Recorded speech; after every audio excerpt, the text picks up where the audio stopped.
We are beginning this evening with in-depth coverage of the warm weather and potentially toxic water, creating a lingering problem for the Monterey Bay. Sea life living in it is also affected, as are the people living around it. Our team coverage begins with Action News reporter Lauren Seaver, who's live in Monterey, where we are seeing what could potentially become another big fish kill. It definitely could, Dan. Today alone, they've already fished out 600 pounds of dead anchovies, and there are still more in the water. Now, the reasoning for this is a combination of a few things. Number one, the harbor master says the water temperatures are much warmer than normal. They're actually 2 to 5 degrees warmer, and he estimates the harbor water at 69 degrees. The second issue is the lack of water movement this time of year. The cycle of tides are least dynamic July through September. And the third problem is the anchovies are largest in summer. Now, the combination of those three factors contributes to less oxygen in the water, which is killing the fish.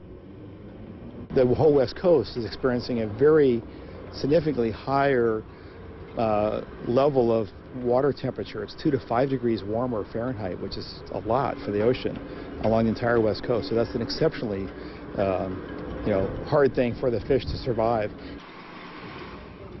So what's being done to save them? Well, there are 15 aerators in the harbor, which helps add oxygen to keep the fish alive.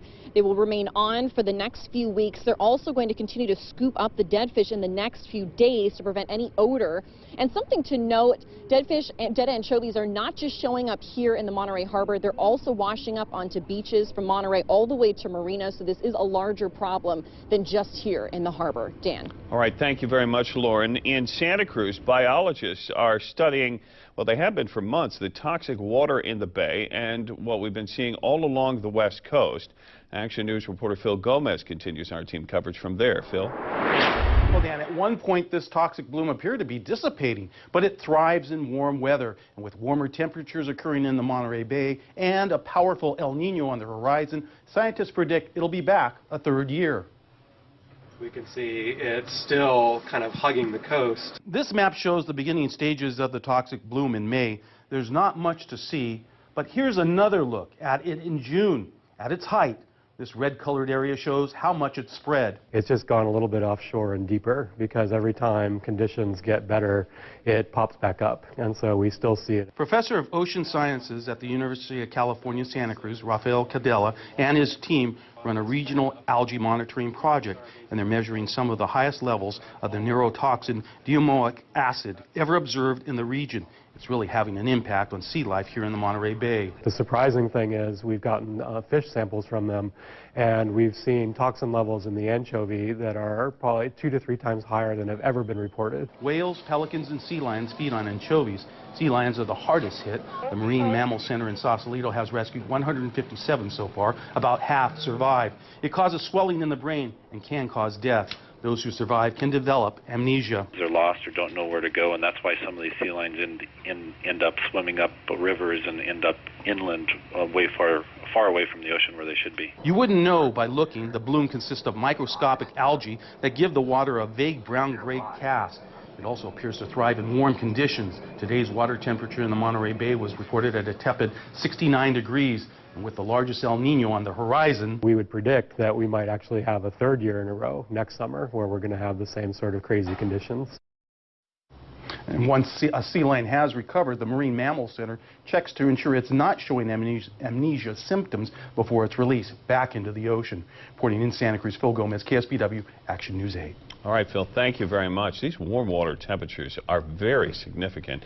We're actually breaking some records. Our Chief Meteorologist Lee Solomon is here now with more on that. Yeah, we broke a record last year, too. In July, yeah, we broke the record. And then just yesterday, we had another record at 69 degrees. So, yeah, folks are wondering what's going on. Well, the main factor, again, for us not having the cooler temperatures is not having upwelling, and that's due to the wind. And we'll look at that in a second. First of all, just the numbers. So, again, we did hit 69 yesterday out on the buoy. The buoy's about 20 miles offshore, and temperatures, can vary from being right at the water's edge to being offshore.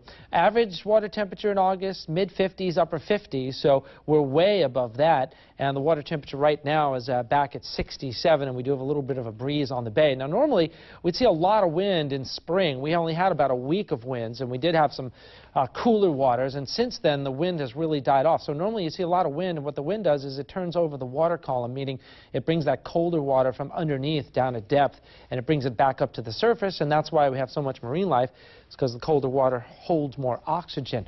What we've had, though, is actually kind of what we have right now. See that weak area of low pressure off the coast? Very light winds, well offshore. In fact, most of the buoys just reporting 5 or 10 knots of wind or less, and we haven't had much wind all summer long, so the water column has not turned over. We haven't had the upwelling, and as long as we continue with weak winds, we'll continue with warm water. What could change in the wintertime, of course, is we get storms in the Gulf. They could have 40, 50, 60 miles an hour of wind, and that could change things pretty quickly. And just another side note, this is not the El Nino warm water that we talk about, okay? That's out over the tropical Pacific, over the equator. So that's a little different. Right.